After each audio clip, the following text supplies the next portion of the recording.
Hi, everyone. My name's Stan Przybylinski. I'm Vice President of Research at SimData. I get to bat cleanup. I was hoping there was going to be time left, and yippee, there is. For those of you who might not know us, SimData has been around. Kambashi said it, 30 years for them. 30 years plus now for SimData. Was our 30th anniversary last year.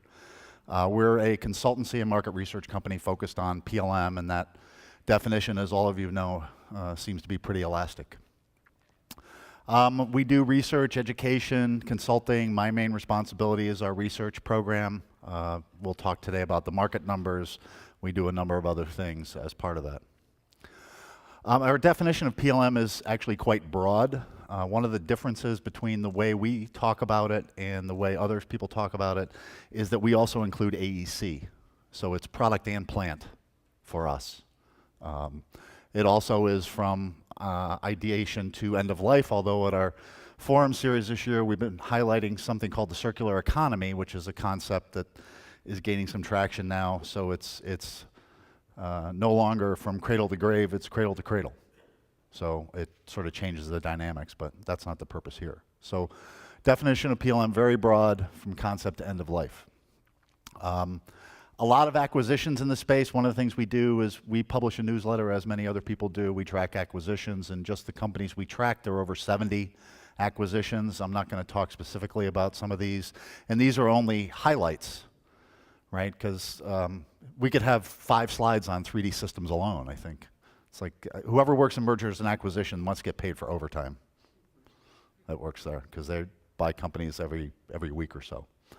But most of these were fairly small. We try to track these to make sure that we're not counting growth in the market that isn't actually there, right? People are buying companies and they're growing because of stuff that we weren't counting before.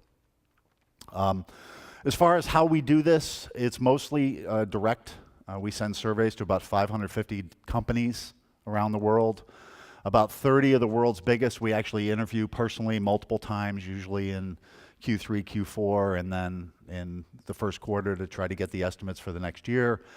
A lot of public information. We use stuff from the EDA consortium. We work with a partner in China. We have a colleague in Japan to directly tap into those markets. The NC-MAR process, which we have a separate report just on NC-CAM. That's another 30 companies. Different process, different survey. Some overlap with Siemens, Dassault, and PTC having embedded CAM products. But a total of about 750 companies that we touch directly. Now, there's lots more that we look at. One of the things, big changes for SimData since SimData started doing this, is the VAR programs that all of these people have. You know, back when SimData started doing this in the PDM space about 20 plus years ago, those VAR programs weren't there. So there's a lot of extra feet on the street, and a lot of extra sources from revenue that need to be counted. So if you just counted the VAR partners of the major PLM providers, that would be another 1,000 companies or so, if you look at them. All of this stuff gets culminated in a series of reports. The bulk is in the MAR, the original MAR series. We have country-specific reports. I wish we did 53 countries like Kambashi does. Our survey asks about 35, I think, and we have reports on some of them. Since our market was bigger, it jives some with what Peter said. It was below our forecast. We were a little more optimistic than it turned out to be. And actually, the people that we talked to in 2012 were optimistic about 2013 as well. All the sectors slowed, even simulation analysis, which have been growing significantly. Actually, MathWorks finally put their 2013 number on their website just the other day, and they didn't grow at all last year. They were 750 in 2012 and 750 in 2013. Now it's a self-claim, but you would think that they would say something if they grew. 2013 was very similar to 2012 in that good first half, bad second half. I know in some of the people that we talked to during the summer, oh yeah, it's going to be a great year, and then we talked to them in November. It's like, yeah, well, it didn't turn out as great as we had hoped. So the question is the hangover hitting us still? If you look at in our results for the last 3 years, there's been a ton of software purchased over the last 3 years since the recession. Not as much services. So have people bought enough? They're still trying to digest. Is there a new normal for MCAD? You know, we had thought, hey, NX has a lot of great new features, CATIA V6, Creo. People are going to run out and start buying it. That's not what's really happened. And simulation analysis, we believe, will continue to be a driver, just maybe not as double-digit as it has been. So this is just one picture of the segments that we include, sort of going around the wheel. Comprehensive CPDM, that's an acronym for SimData. It's sort of PDM grown up, at least a view 15 years ago. So the Windchills, Team Centers, Innovias of the world fit into that category, as well as many specialty suppliers. SI reseller VARs, a lot of big ones in there. Most of the big ones we talk to on a regular basis, many of the larger VARs working for the individual providers as well. We break CAD into two, multidiscipline, which is CATIA and NX. It's really a simple way to think about it. It was the CAD systems that had a price list beyond just buying a box, right? So you could buy CATIA or NX, and then you could do wiring, you could do all this other stuff, and it's still on the same price list. And it used to be you would buy a box of SolidWorks or a box of Solid Edge or a box of Inventor. Now those distinctions don't make sense anymore. So we're trying to figure out, well, do we push the stuff back together again? And unfortunately, the answer I get, yeah, it makes sense to put it back together, but do it separately too. So that doesn't decrease the number of charts I have to do. NC, we're so old, we still call it NC. Everybody else calls it CAM. Simulation analysis, digital manufacturing. I just was on a call earlier with Autodesk today, and they're doing some interesting things there. They're fleshing out their portfolio. Focused applications, a lot of the acquisition activity is in that category. And then other tools across the top is mainly software development tools. It's mainly ALM, what we count on there.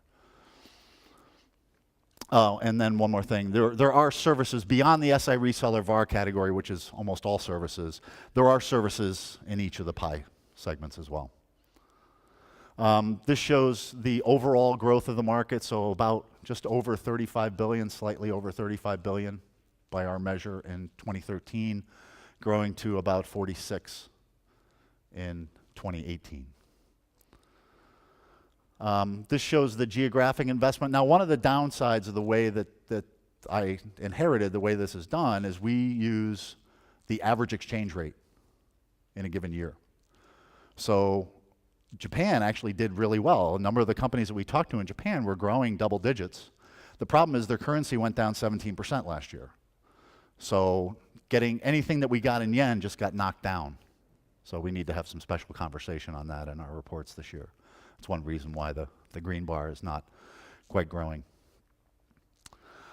We also have information about all of the leaders. This shows the main market leaders, the mindshare leaders as we call them, and the distribution of their revenues. We have another chart on here where we include IBM, because IBM, even though they sold their PLM business unit to Dassault Systems back in 2010, they still do well over $1 billion in revenue the way we measure in things that we would call PLM. Just to show the breadth of companies, this is the overall revenue leader. So if you take companies of all categories, who's on the list? So you have the leading solution providers like Dassault Systems, Autodesk, Siemens. You have EDA companies, services companies, simulation analysis companies, AEC companies. So a wide range of contributors to what we call the PLM economy. System integrator market is really interesting. I've been involved with PLM for about 14 years now. And when I started back in 2000, everybody was saying, well, we're going to make this stuff really easy to install and really easy to use, so you don't have to customize it, you can just take it the way it is. And then we get involved with industrial customers, and they get a bid from someone, and it's got, you know, a couple $100,000 in software and $1 million in services. But over the last few years, the SIs have really been sort of hit. Their revenue has really taken a hit. It hasn't grown that much in this space. And one of the questions is, why is that happening? And one of the possible answers you can see on the third bullet there is that they need different skills. Yeah, it's nice to be able to get Teamcenter up and running in a new environment and connect it to other systems. But what people really want to do is they want to use the advanced functions of Teamcenter, Innovia, Windchill, whatever solution they bought. They want to do strategic sourcing with that, or they want to do better classification management or some more detailed thing that that, yeah, maybe a guy with an IT background is not going to be able to help them as well. And that's actually why Accenture brought Brian in particular, because Brian brought those skills. They were a specialized Siemens implementer, and they were able to bring those skills. But getting the right resources is still going to be a problem. This just looks at the PLM services revenues, so you can see lots of familiar names up there, maybe some not so familiar. This is both service providers and solution providers, so some different names on the list. Lectra in the apparel space. That's actually a really hot space in PLM, is retail footwear and apparel. Those people have been running on spreadsheets and FedEx and DHL for a long time. In the last year, we expanded our coverage of the simulation analysis space. It made a lot of sense. There was a lot of spend there. We had always looked at that. We had always included that, but we focused more on computer-aided engineering. But with the acquisition of CPDA back in 2011, that brought in the Simulation Analysis Knowledge Council and brought in some more skill in that area. And then just the way the market has changed has dictated that we cover that better. We published a couple reports last year looking at the leaders. The most notable thing on here is the Siemens acquisition of LMS, giving them a big boost. So they're going to be right up there with Dassault Systems before too long as a simulation analysis provider. And there are still some companies on here that we don't cover explicitly that we're starting to talk to now. The thing that's going to happen this year going forward for next year is to try to do some expansion in application lifecycle management and services lifecycle management. We've always included some of ALM in that, and we're talking to many of these people, like Polarian was actually, you had one of your charts as somebody that I talked to recently. And we also always had pieces of SLM, but now SLM has sort of coalesced into a segmented market. So we've started identifying firms, building in a segmentation, and then we'll start by publishing an overview report on those segments before we start to measure. And with that, I'm 12 seconds over. Thank you.